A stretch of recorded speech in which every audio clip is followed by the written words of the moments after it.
ফিলিস্তিনি প্রতিরোধ আন্দোলন হামাসের রাজনৈতিক প্রধান ইসমাইল হানিয়া নিহত হয়েছেন। ইরানের রাজধানী তেহরানে আজ বুধবার ভোরে এক গুপ্ত হামলার শিকার হয়েছেন তিনি। হামাস এই ঘটনার জন্য ইসরায়েলকে দায়ী করেছে। ইসরায়েল এ ব্যাপারে কোনো মন্তব্য করেনি। ইরানের ইসলামিক রেভলিউশন গার্ড কোরের এক বিবৃতির উদ্ধৃতি দিয়ে ইরানি মিডিয়ার খবরে বলা হয়, হানিয়া যে ভবনে থাকতেন সেখানে হামলা হয়। হামলায় হানিয়া এবং তার এক দেহরক্ষী নিহত হয়েছেন।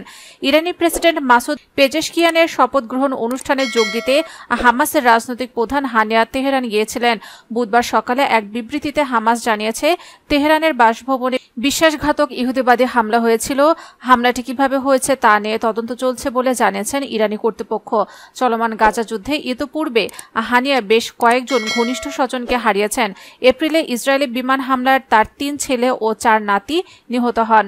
গত মাসে তার এক বোনকে হত্যা করা হয়।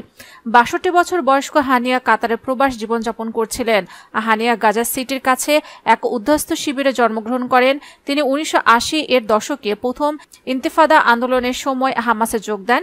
2017 সালে তিনি হামাসের প্রধান হন।